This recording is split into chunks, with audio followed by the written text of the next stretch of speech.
হে জগতবাসী, আজ আমি শামীম আলী চিশতি আপনাদের সামনে একটি আলোচনা নিয়ে আসলাম। সে আলোচনাটি হলো, আমাকে একজন ভাই বা একজন আশেক তিনি আমাকে কমেন্ট করলেন, যে তিনি বললেন যে নবুয়াত এবং বেলায়াত যে বিষয়টা, আসলে এই বিষয়টা কি? নবুয়াত আর বেলায়াতের যুগে পীর এবং নবুয়াতের যুগে নবী, আসলে বিষয়টা একটু বোঝার দরকার। তো এই উপলক্ষে আজকে আপনাদের সামনে একটু আলোচনা করি। আমরা নবুয়াত এবং বেলায়েত নিয়ে যদি আলোচনা করি, তাহলে দেখা গেছে এই জগতে মুসল্লিগণ যারা আছে তাদের উপর তো দোষ পড়তেই পারে, কিন্তু কোনো পীরও ছাড়া পাবে না। একজন পীরের উপরেও এই কথাটা পড়বে। সেটি কেমন? যেমন এই পীর জিনিসটা এসেছে কার থেকে? হযরত মুহাম্মদ সাল্লাল্লাহু আলাইহি সাল্লাম এই পৃথিবীতে আসার আগেও কিন্তু পথ প্রদর্শক ছিল। আর মুর্শিদ শব্দের অর্থ কি?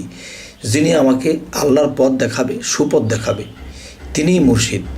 এবং দেখা যায় যে তাওহীদেরই মুর্শিদ আমার মুহাম্মদের নাম। তো মুহাম্মদ সাল্লাল্লাহু আলাইহি সাল্লাম নিজেই মুর্শিদ, কিন্তু তিনি উম্মতের পথ প্রদর্শন করেছেন, তাই তিনিও মুর্শিদ। তো আরও একটি বিষয় হলো, সেই মুর্শিদ খতম হয়নি। খতম হয়েছে কে? নবুয়াত খতম হয়েছে, কিন্তু মুর্শিদ কিন্তু খতম হয়নি। সেই মুর্শিদ পথ প্রদর্শক এখনও পীর আউলিয়ারা রয়েছে। তো এখন আমি বলবো যে মুসল্লিদের দিকে যদি যাই, তারাও কিন্তু দেখা যায় যে কোরআন শরীফ পড়ে ঠিকই, কিন্তু কোরআন পড়লে সোয়াব হবে, সোয়াবের আশায় পড়ে, কিন্তু এটা আল্লাহ কি বোঝাইতে চাইছে এবং কি করতে বলা হয়েছে সেটা কিন্তু করা হয় না।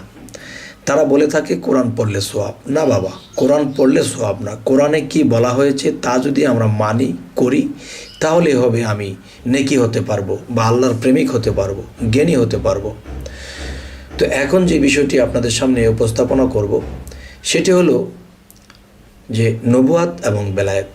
তো আমি শর্টকাটে উত্তর করব, অনেক লম্বা আলোচনা করলে ঘন্টাও লেগে যেতে পারে, তাই আমি 10 মিনিটের আগেই শেষ করে দেবো ইনশাল্লাহ। সেটি হলো যে আমরা নবুয়াত, যে রাজার ছেলে রাজা হবে, রাজার ছেলে রাজা হবে, রাজার ছেলে রাজা হবে। আর গণতন্ত্র যার তার যোগ্যতা বলে এই দেশ চালাবে। যেমন দেখা যায় বোর্ডে পাশ করতে হবে, সে যদি মুচিও হয় আর যদি বোর্ডে পাশ করে, তাহলে সেই দেশ চালাবে। যদিও সে একটা গরু রাখালা হয়ে থাকে, আর সে যদি পাশ করে, তাহলে সেই দেশ চালাবে।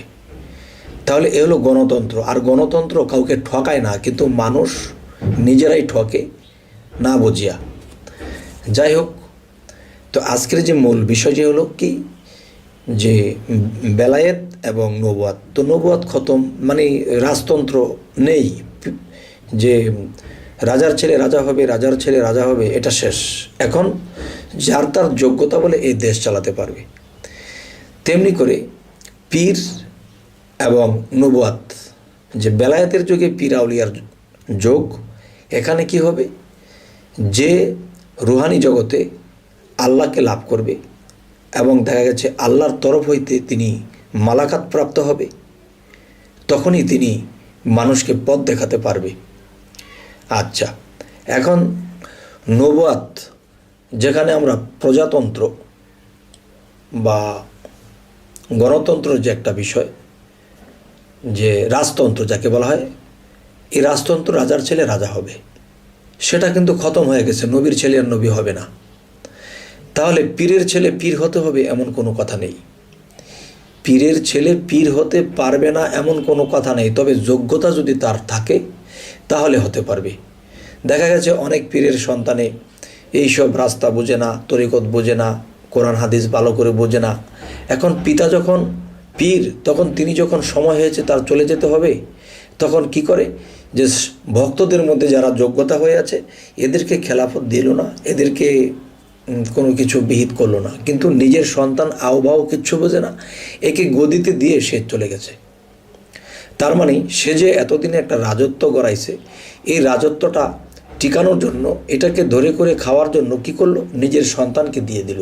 কিন্তু সেই সন্তান কিন্তু যোগ্যতা নয়। আচ্ছা, যোগ্যতা হলে সেটা এক বিষয়, আর যদি যোগ্যতা না হয় তাকেও দিয়ে দেওয়া হয়। কেন? তারা নবুয়াতটাকে ধরে রেখেছে। যে রাজতন্ত্র, যেমন নবীর ছেলে নবী হতো, তেমনি এখন পীরের ছেলে পীর। তার মানে তারা নবুয়াতকে ধরে রেখেছে বেলায়েতের যুগে।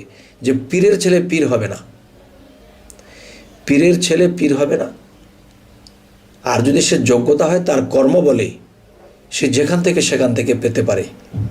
যে একজন পীরের করে তার জন্ম হলেও আরও একজন পীরের কাছে শিক্ষা নিতে হয়, কেননা যার কোলে পিঠে করে বড় হয়েছে তার প্রতি সেই মানজ্ঞান থাকে না, সেই সম্মানটুকু থাকে না, তখন এখান থেকে শিক্ষা তার পর্যন্ত পৌঁছায় না। তাই তার ভালো একজন গুরু ধরতে হয়। তো দেখা যায় নিজের পিতা যতটুকু পারছে বোঝাইছে, সাধন নাই ভজন নাই, ঠিকমতো কোনো কিছুই করে নাই, কিন্তু পীরের গদিতে বসাইয়া পীর চলে গেছে। কিন্তু পীর কি জানে যে এর খেসারত যে কত বড়?